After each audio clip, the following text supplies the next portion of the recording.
பூமாதேவி அன்பர்கள் அனைவருக்கும் வணக்கம். இந்த நாளும் இனி வரப்போகும் நாட்களும் அனைவருக்கும் இனிமையானதாக அமைய வாழ்த்துக்கள். இந்த தாமோதர மாதத்தில் பகவான் ஸ்ரீ கிருஷ்ணர் தாமோதரனாக வெளிப்பட்ட புனிதமான காலம். யசோதா மாதா தன் அன்பில் கட்டியதால் கட்டுண்டு நின்ற பரமாத்மன் தாமோதரன் எனும் திருநாமம் பெற்றார். இந்த மாதத்தில் தாமோதர ஸ்தோத்திரம் பாராயணம் செய்வது பாபங்களை நீக்கி பகவத் பிரீத்தியை பெறச் செய்கிறது. இன்று நாமும் ஸ்ரீ தாமோதர ஸ்தோத்திரத்தினை பாராயணம் செய்து தாமோதர பகவானை மனம் நிறைந்த நமஸ்காரத்துடன் வணங்குவோம். ஸ்ரீ தாமோதர ஸ்தோத்திரம். சிந்து தே சோத்பவோ விப்ரோ நாம்னா சத்யவ்ரத சதீஹி விரக்த இந்திரியா தேபியஸ்த்யக்த்வா புத்ரக்ருஹாதிகம் वृन्दावने स्थितकृष्णमारराधदिवानिसं निःस्वत्सत्यव्रतो विप्रो निर्जने व्यग्रमानस कार्तिके पूजयामास प्रीत्या दामोदरं नृप तृतीये सकृद्भुङ्क्ते पत्रं मूलं फलं तथा एवं भावसमायुक्तो भक्त्या तद्गतमानसः पूजयित्वा हरिं स्तौति प्रीत्या दामोदराभिधं सत्यव्रत उवाच नमामीश्वरं सच्चिदानन्दरूपं लसत्कुण्डलं गोकुले प्राजमानं यशोदाभियो लूकले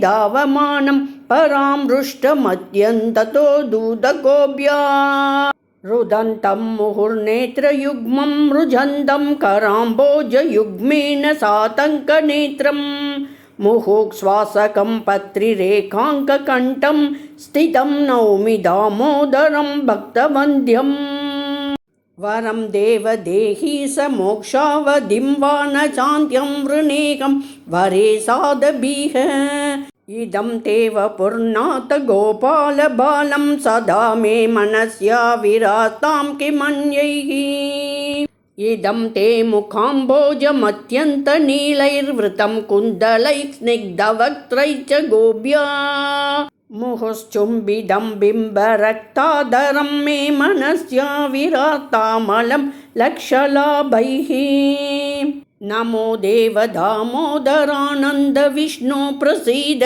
प्रभो दुःखजालाब्धिमग्नं कृपादृष्टिवृष्ट्यातिदीनं च रक्ष गृहाणि समामज्ञमेवाक्षि दृश्यम् कुबेरात्मजौ वृक्षमूर्ति च यद्वत् त्वया मोचितौ भक्तिभाजौ कृतौ च तथा प्रेम भक्तिं स्वकामे प्रयच्छ न मोक्षेश ग्रहो मे स्थितदामोदरेह नमस्ते सुधाम्ने स्फुरद्दीप्तधाम्ने ततोरस्तविश्वस्य धाम्ने नमस्ते नमो राधिकायै त्वदीयप्रियायै नमो नन्दलीलाय देवाय तुभ्यं नारद उवाच सत्यव्रतद्विजस्तोत्रं श्रुत्वा दामोदरो हरिः विद्युल्लीला च मत्कारो हृदये सनकैरभूत् इति श्रीदामोदरस्तोत्रं सम्पूर्णं.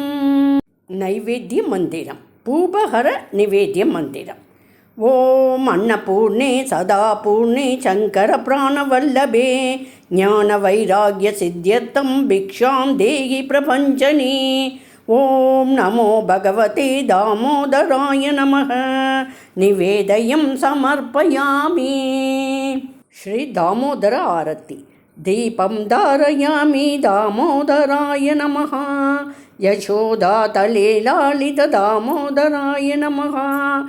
नन्दनन्दनाय नमः. गोविन्दाय नमः. मदनमोहनाय नमः. नमस्कारम्. ॐ नमो भगवते दामोदराय. नमस्ते स्थूलतूर्याङ्काय नमः.